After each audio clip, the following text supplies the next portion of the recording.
She posted my confidential medical records with PTSD much? So I filed a HIPAA lawsuit, got her license suspended, and watched her sob as the verdict dropped. I never imagined I'd end up in court because of someone I once loved and trusted. My name's Tyler. I'm 33, an Army veteran from Colorado.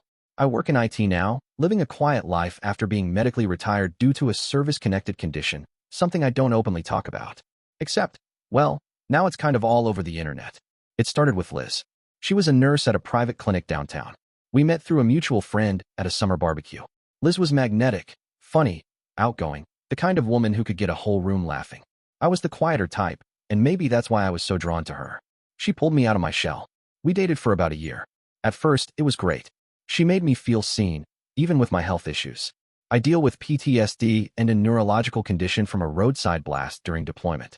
There are days when I get disoriented or lightheaded. It's manageable, but it's not something I bring up unless absolutely necessary. Liz, being a nurse, seemed understanding at first. Until she wasn't. Things started going south after we moved in together. She'd mock me if I forgot things or got tired too quickly. Must be your brain acting up again, she'd laugh in front of friends. I tried to brush it off, but it hurt. When I brought it up, she'd say, "Relax, I'm just teasing. Don't be so sensitive." Then came the breakup. She cheated. I found flirty texts from one of the doctors she worked with. When I confronted her, she didn't even deny it, just rolled her eyes and said, "You've been emotionally distant for months. What did you expect?" I walked out the same night. A week later, I found out from a friend that she had posted something on Facebook. I didn't have her blocked yet, so I checked. It was a photo, my confidential VA medical summary, with parts circled in red. Guess who isn't as tough as he pretends to be? PTSD and brain fog, but still thinks he's man enough to handle a relationship. Nurse's nightmare. The comments. I can't even describe the feeling. People laughing. Some calling me unstable. A few defending me, but most just joined the pile on. I couldn't breathe. I sat on my bed, just staring at the screen. I couldn't understand it. Why would someone do this? That was my medical privacy, and she knew exactly what she was doing. She wasn't just mocking me. She was trying to ruin me. After the shock wore off, I took screenshots. Every comment, every share, every person who tagged others. I saved it all. My hands were shaking the whole time. I called a friend from my unit, Marcus, who's now a paralegal. After a long pause, he said, "Bro, she's in healthcare. That's a straight-up HIPAA violation." I asked, "Even if she's my ex?" "She had access to your records through her work or your private documents while you were together, right?" "Yeah. I kept copies of my VA files in our shared home office. She'd seen them." "That's enough. Let's talk to a real lawyer." Within a week, I was sitting in an attorney's office. I gave her everything, screenshots, our relationship timeline, how she had access, proof of damages, even messages from people who saw the post and started pulling away from me socially and professionally. And then she dropped the bomb. "We're not just going after her as your ex. We're going after her as a healthcare professional. She committed a federal privacy violation." I didn't know whether to feel terrified or relieved. It wouldn't fix what she'd done, but maybe, just maybe, I could take back some control. The lawsuit was officially filed 2 weeks after that meeting with my attorney. I remember sitting in my car outside her office, gripping the steering wheel, just trying to steady my breathing. This wasn't just a breakup anymore. It was a legal battle now. Liz didn't know yet, but that changed pretty quickly. I hadn't spoken to her since I walked out. But apparently, once she got the official notice from the court, she wasted no time calling me. I didn't answer. She left a voicemail, though. Her voice was frantic, half laughing, half pissed. "Tyler, are you actually trying to sue me over a stupid Facebook post? Jesus Christ, grow up. It was a joke. You're really going to ruin my life over this."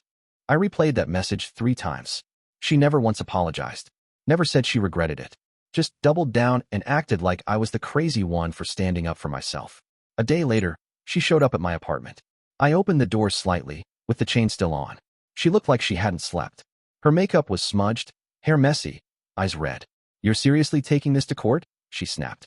"Yes," I said flatly. "You violated my privacy. You mocked a disability I trusted you with. You're a nurse. You should have known better." She scoffed. "You're being dramatic.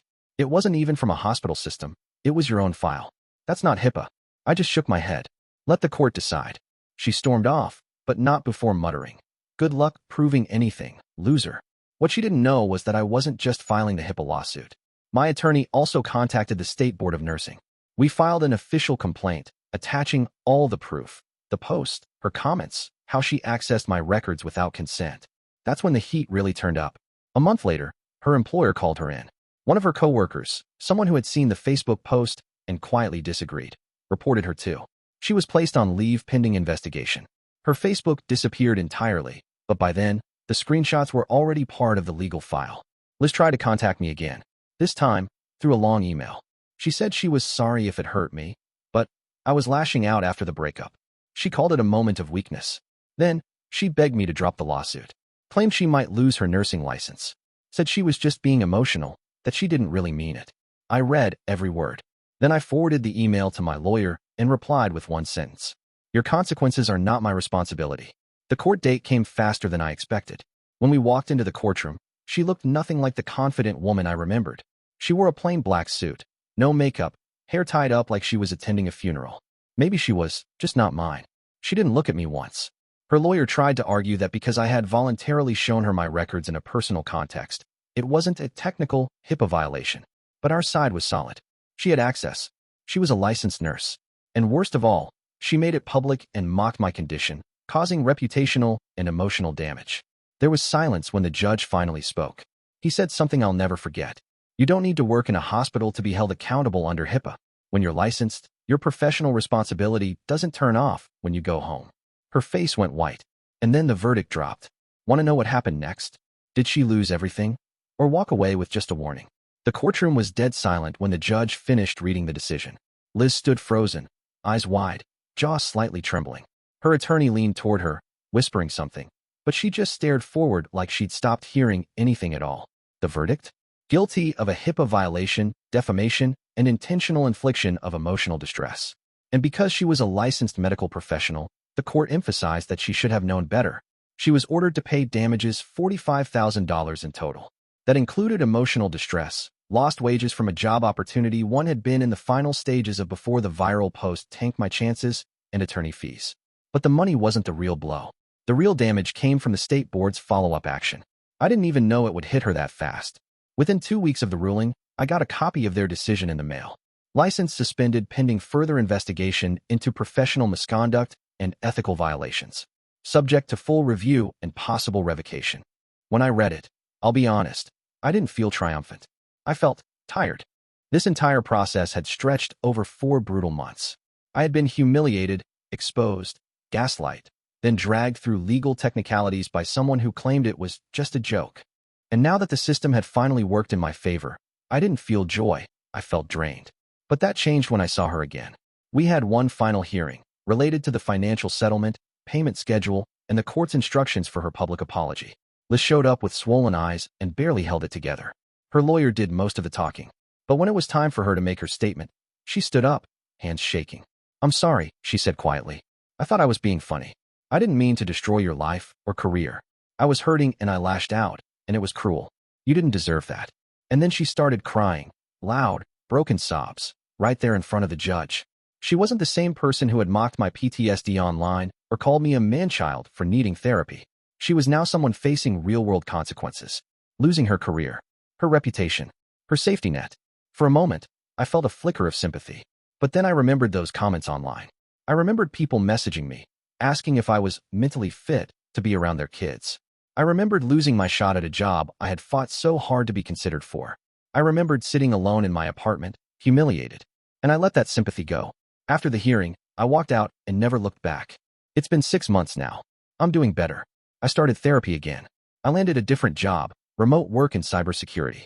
Quiet life. Fewer people. More peace. Her post will never fully disappear. Screenshots floated around for a while. But now, when someone looks me up, they also find the court documents showing what happened next.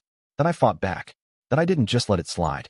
I've had people, especially veterans, message me and thank me for standing up, for not letting someone mock a condition so many of us silently battle with. To those who asked, was it worth it? Yes.